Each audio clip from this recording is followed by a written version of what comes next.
Hello traders. Today we had a very bad and depressing market as the index opened gap down and closed in a very large bearish candlestick at below the 7200 with a loss of around 2.5%. This heavy sell-off is due to the coronavirus outbreak, yung nCoV or the COVID-19 outbreak, no? As foreign investors are still pessimists to jump in with the equity investment. In line with this, it is prudent for us, diba? Like I always said na to trade and position conservatively in equities. Avoid yung all-in, avoid yung total allocation, diba? Yung full allocation. So, still mas maganda na maingat tayo sa position at sa pagte-trade natin. Small allocation lang para kapag nagkamali, you can cut your losses in a very small amount. And kapag panalo naman at talagang nagpatuloy yung mga panalo mo, makaka-recover ka, 'di ba? Eh kung lagi kang full allocation tapos puro mali kasi nga bearish market, right? Tapos downtrend. So, more chances of winning are very small, like 30 to 40% lang ang chances of winning mo in a downtrend market, right? So in this stock discussion, we will talk about the hot stock right now, starting with ABS-CBN closing in a very bullish candlestick at 17% up this day. Why is it, diba? Anong catalyst that trigger for the price movement, no? Next is Euro closing near at 3 pesos per share, 'di ba? Around 2.93 alam ko. And with 11% gain, no? What to do if meron ka nito? Should you sell already, no? Or should you wait for more, 'di ba? Sa Wednesday, next trading day. And sa mga wala pa, should you buy?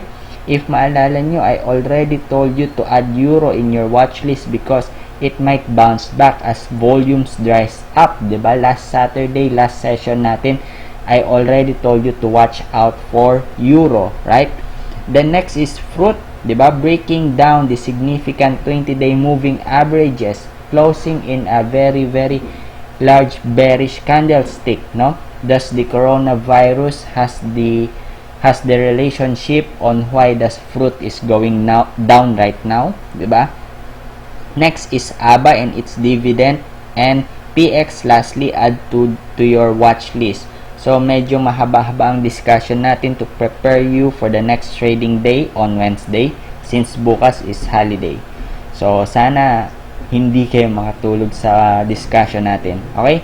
So let's talk about ABS-CBN first. So what does happen with ABS-CBN? Bakit ito nagkaroon ng price movement closing at 17% gain, no?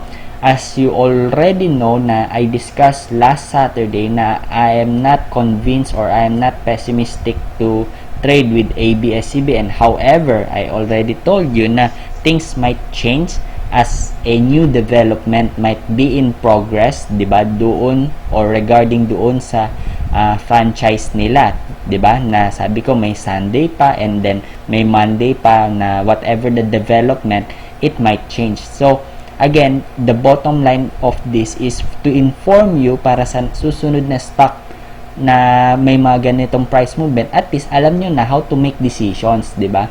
Hindi porket sinabi ko na avoid siya totally, no? So if you heard the news, 'di ba, about dito sa ABS-CBN is that the CEO and the president of the ABS-CBN, Carlo Katigbak, 'di ba, apologized to the President Rodrigo Duterte this day lang. So quote and quote, I will just read you what he had said. So we are sorry if we offended the president. That was not the intention of the network. We felt we were just abiding by the laws and regulations that surround the airing of political ads. ABS-CBN does not want and will not have its own political agenda. So, after na sinabi nito, yung statement na to, humihingi siya ng apology, doon na nag-start yung pag-up ng stock prices because syempre, nagpakumbaba na ang isang tao or ang isang party towards to the president. Now, the question is, will the president accept the apology, no? So regarding to the statement of the Secretary Salvador Panelo, di ba?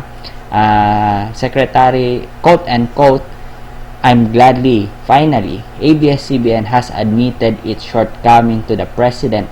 Dapat noon pa nila yun ginawa. He told also na, "I don't know," na kay president na yun.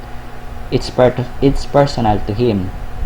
So, the main question here, or the main catalyst here will be the president accept the apology, no? Kung tatanggapin, then well, positive ang sentiment. Kung hindi, negative yun, babagsak ulit ang stock. So regardless of that, there are some rumors or news din also na spreading about that the ABS-CBN has no violation sa NTC, has no violation with the SEC or Securities Exchange Commission, and at the same time with the BIR, no? So on top on that, di ba, still the president has the power, di ba, to approve or not with the franchise renewal, right? Franchise application, right? So still we will want to have a clarity on the president's decision regarding on this network. So again, please do not, kapag ka trader ka or investor, please do not go against what the government wants, kasi I'm not being a political here or being a biased or bashing or hyping any stock. I'm just being fair, no? So whatever the president or the government wants, di ba, you cannot go against with it, eh. Kaya nga mahirap kapag kaayaw ng president or yung, for example, you see with the Manila Water, right? Ito yung mga issues na lagi niyang binabash, or ito yung mga may issues sa kanya, di ba? So whatever the president don't want, di ba, whatever that government do not want, please be cautious with those stocks, di ba? Stay prudent, stay very conservative in your investment allocation, right?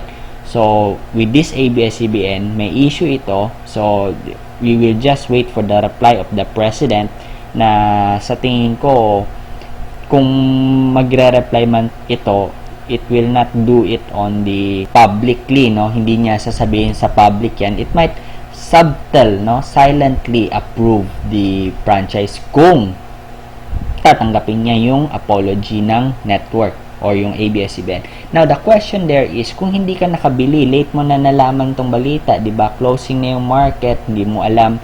So what to do next? So my advice again is not to buy on the high prices already, di ba? So kung wala ka pa, please do not chase prices, because as you can see, the stock prices is far down below with the MA9, so ang layo na niya. So the smartest way for you to enter is, kung nakita nyo yung stock price, if it breach the 22 pesos level per share, dyan kayo dapat nag-enter. Yan yung safe enter, or dito kaya sa FIB 618 at 21.3. So, syempre, hindi mo alam yung news, di ba? And ako, personally, I do not have ABS-CBN kasi busy din ako sa ibang stock na which is pinag-aralan ko. But if you are following with ABS-CBN, dapat ito yung mga good point of entry ninyo, no? So, why FIB 618? Kasi significant resistance to. Why this 22 pesos per share? Kasi ito yung highest price point na na-attain niya last Thursday, February 20. Ayan, last Thursday. So target prices on Wednesday, di ba? If the positive, or if the outcome will be positive about the apology na binigay ng president ng ABS-CBN, target prices would be itong FIB 786, which is failed to close above right now. Then next is 24.3. Next is itong 25.34, no? So kung ito yung mga target prices mo, siguro meron ka ng approximately yan, 11% gain, no? So magdagdag pa tayo ng isang significant na resistance for you to have a reference. So pwede na ito banda rito. Yan. Yan. So you can have a price point of 26.5 as your next resistance level. So yan yung mga target prices natin. Again, please set your expectation, no? Huwag kayong mag-expect na even positive yung magiging outcome ng apology tinanggap ng president and the franchise would be renewed, diba? Or yung the application would be approved, no? Set your expectation because ABS-CBN will never and ever go to have a ceiling play. So it might went up, diba? But it doesn't qualify for a ceiling play. So please set your expectations. Sa mga wala pa, please avoid to chase prices on high prices, right? So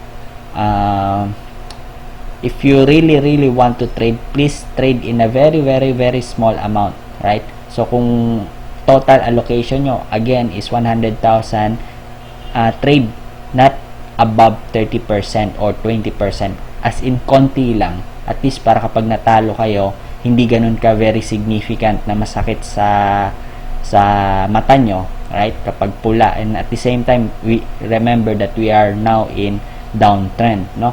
So yan lang yung ano. So sa mga meron, watch out if this FIB 786 will break out on Wednesday. Kung hindi at magkaroon ng red, you might sell your shares already kasi signs na yun na on technical analysis na it is having a problem to break out with the resistance price point at FIB 786, or it might be na yung president did not accept the apology and did not respond any positively doon sa apology, and yung franchise application was not having be reviewed or na-approve. Okay, so set your target prices and your trail stop na lang on Wednesday. So sa mga ipit, meron pa bang maiipit dito? I think wala. So sa mga kakabili pa lang, it might be na bumili ka somewhere here. Actually dapat nga hindi kasi resistance na to eh. So if bumili ka dito, yung kung medyo negative ka nga kasi nga kakabili mo pa lang, right? So ang pinaka magiging cut loss point mo is the closing price nitong Monday, no? So very risky to enter or to chase prices. So for now, sa mga wala, please wag na kayong pumasok, panoorin nyo na lang, and it might be wise for you to study na lang kung what happens with the ABS-CBN para at least further moving forward you can apply those principles sa next stocks kung sakasakaling may mga ganitong same scenarios na mag-arise in the future. Okay, so next thing we talk about euro. Why does euro went as high as 11%, no? So I just want to include the index right now. So first thing, we discuss the index muna para at least you have the clarity of the picture of index. So index is open gap down, right? Dahil ito doon sa outbreak doon sa coronavirus, the coronavirus is still rampant and marami pa rin ang taong naapektuhan nun, and still maraming, sadly to say, merong mga death na nag-i-increase, and sa mga nagkakasakit still nag-i-increase. So watch out if the 7,000 level or the 7,100 level per share will hold dito kay index na to. But this gap down, na malaking gap down, is very significant na for us na to avoid and to trade very conservatively, kasi nga pagka downtrend, majority of our trades 30 to 40%, at least below 50% ang winning rate natin. So napaka-liit ng chance nating manalo. So if you try to over-allocate, if you try to all in, or if you try to to full allocate your positions or to expose your portfolio into equity, so you are absorbing much risk kasi nga akala mo breakout, akala mo ganito, akala mo bounce, yun pala fake outs lahat. So kapag mga ganito, at least you learn na kapag downtrend, please avoid over allocation, at ano na yun, maximum na kagad yung half per allocation. So you have now the clearer picture about the index, di ba, na merong nga ganito due to the nCoV virus. Now let's go back to with euro. So I want to explain with you, 'di ba, na I want to add the index here for us to compare. So ayan, let's just change this into candlestick. So ayan. So as you can see, no, i-observe natin head to head yung euro and the index itself, and we all know that the index is dropping due to the outbreak or yung coronavirus, as the foreign investors are more conservative in exposing their money sa mga equity investment, no? So mamaya pag-uusapan natin kung bakit natin dinagdag yung PX as the gold prices continue to rise up. So ngayon pag-usapan natin muna si euro. So if you can observe itong malaking kandila na to na nagsiling, 'di ba? And if you try to compare in the index, bearish ang index, but the euro is having a ceiling play, no? Then here, itong green na to, medyo hindi siya significant kasi medyo 6% lang. But if you compare another ceiling play here, right, with a very large volume, kung makikita mo, ang index is down 1%. As compared dito, down siya ng 3.5%. So, itong another spike dito, medyo maliit lang yung down ni index. So, bumagsak ulit si euro. So, nakikita nyo yung baliktaran. Kapag si index is mababa because of the uncertainties in the coronavirus outbreak, tumataas si euro as the speculations about the company na euro na they will make money despite of the coronavirus outbreak, right? Because their core business is supplying medical supplies, right?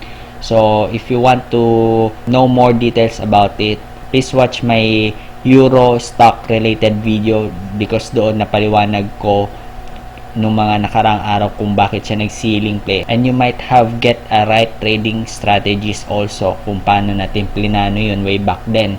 So if you also observe itong dalawang araw na nag-up si euro with 16 and 13% respectively, nag-down din si index around 1.64%.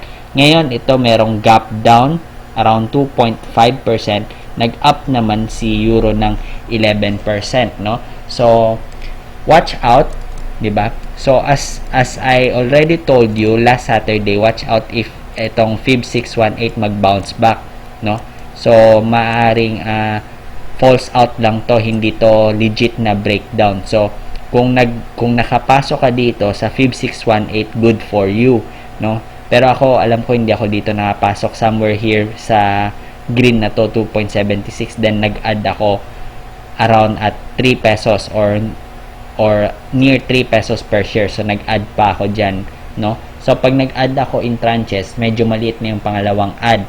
So what should we do or what should we watch out on Wednesday is that if euro will continue to break out itong Fib 786, right? Kasi if you will observe the volume compared for the last few days, matataas talaga itong ceiling play, mataas itong 17% mataas, and ito, although itong volume na to, it surpasses the volume here and the volume in average, so it might have a greater chance na it will spike up on Wednesday. So watch out lang sa mga meron katulad ko. Watch out if the Fib 786 will break out, and also the 3 pesos level per share kasi psychological support itong 3 pesos per share.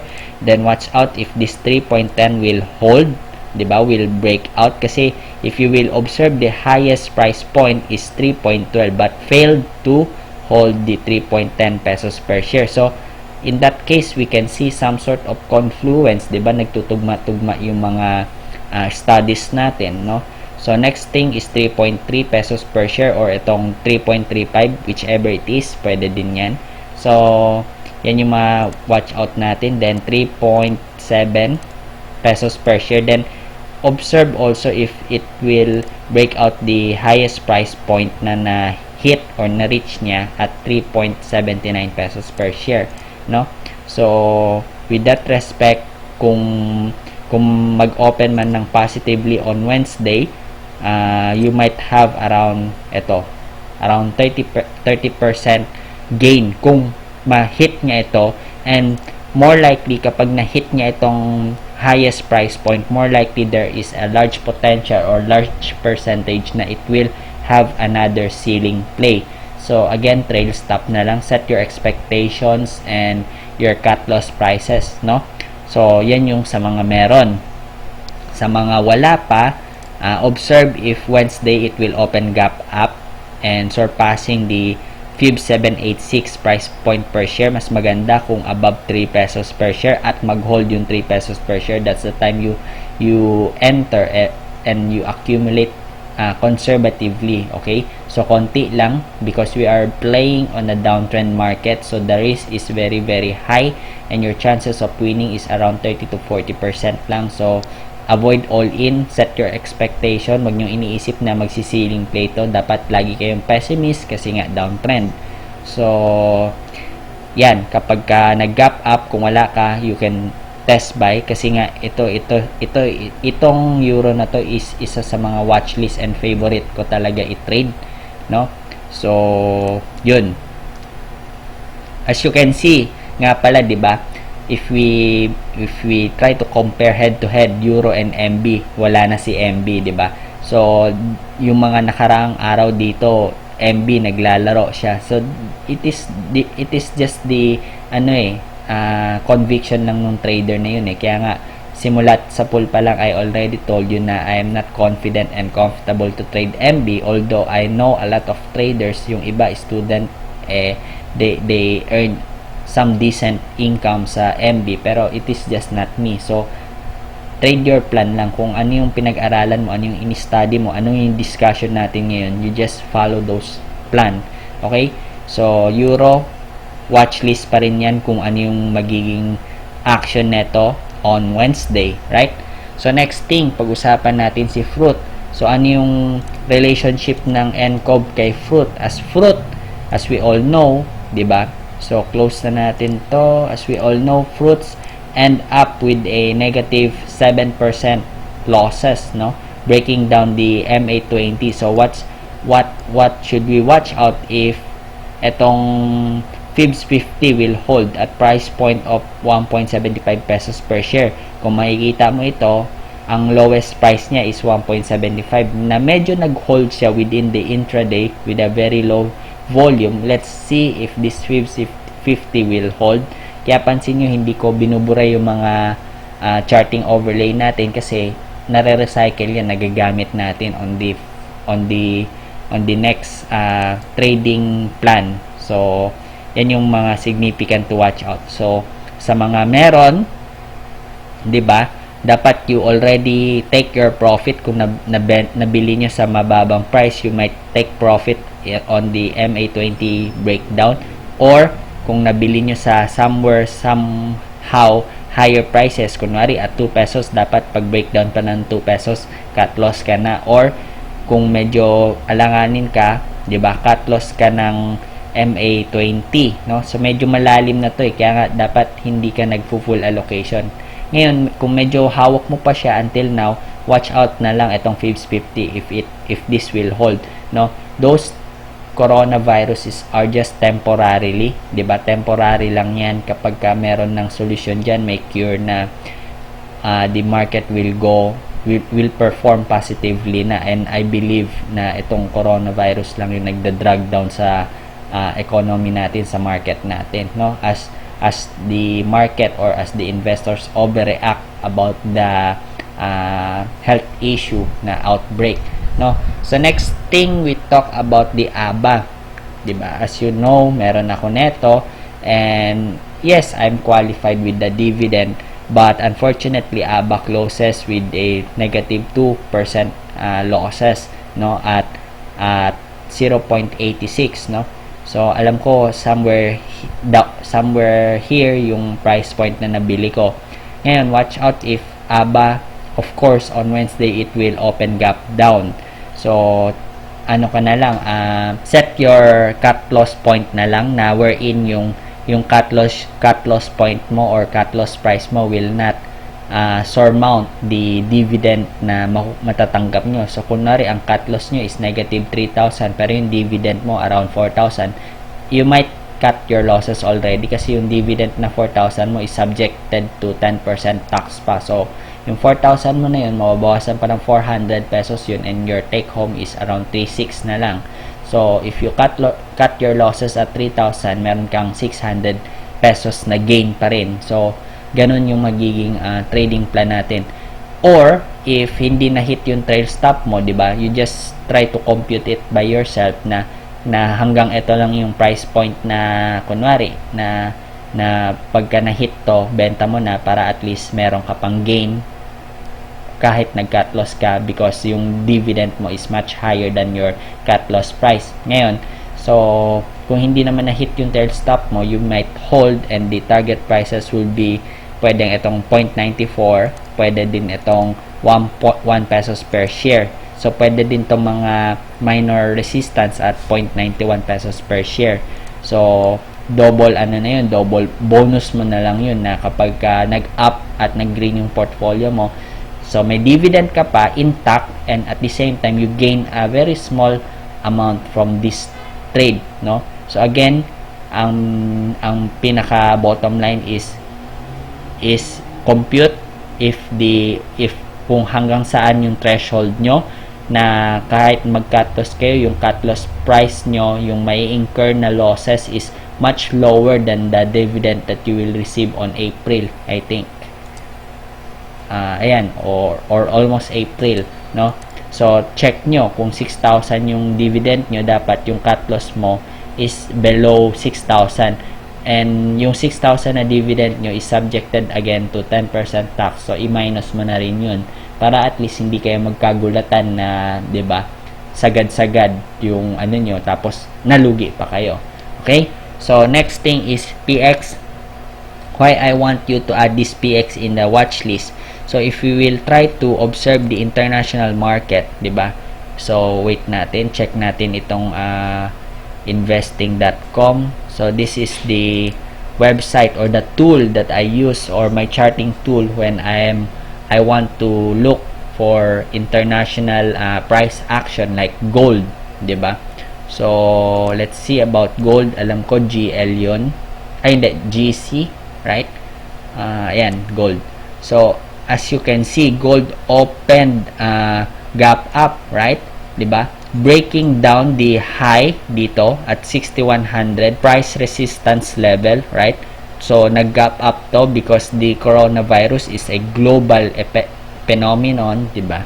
So yan, at least you have the clearer picture na when there is some sort of uncertainties, investors prefer to buy gold, prefer to have cash in their positions, ayaw nila mag-invest into the equity, they stay away from the market. So PX also, bakit ko siya napansin? Kasi PX, habang umaangat to, bumili ako somewhere here sa Kumo breakout. If you know how to read Ichimoku, dito sa pag-breakout pa lang niya sa Kumo flat, dito bumili na ako. Then it surpasses the cloud mismo but failed to break out the 3.18 or the MA50.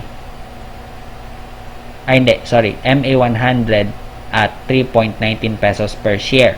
So closing below the cloud and the Kumo breakout. So nasa top 10 siya, which attracts my attention. So bumili ako ng konti kasi I know how to read charts of the gold, right? And the uncertainties nga dun sa index natin due to the coronavirus. So again, you might want to add PX on your watch list, but again buy on a very conservative amount or volume when you want to position or trade in the equity market. So that's it for now. I hope you learn so much in this discussion at sana hindi kayo nakatulog. And if you learn something in this video, please leave a like, diba? Comment down below if you learned something kasi I want to know and I want to interact with you. You might post your stock request, diba, for me to analyze kasi wala namang holiday naman bukas, walang trading, and I think I'm not busy for tomorrow, especially in evening, and I might create a video to help you in your investing and trading decision and trading plan for you to have a better trading outcome on Wednesday. So God bless us all. Bye bye.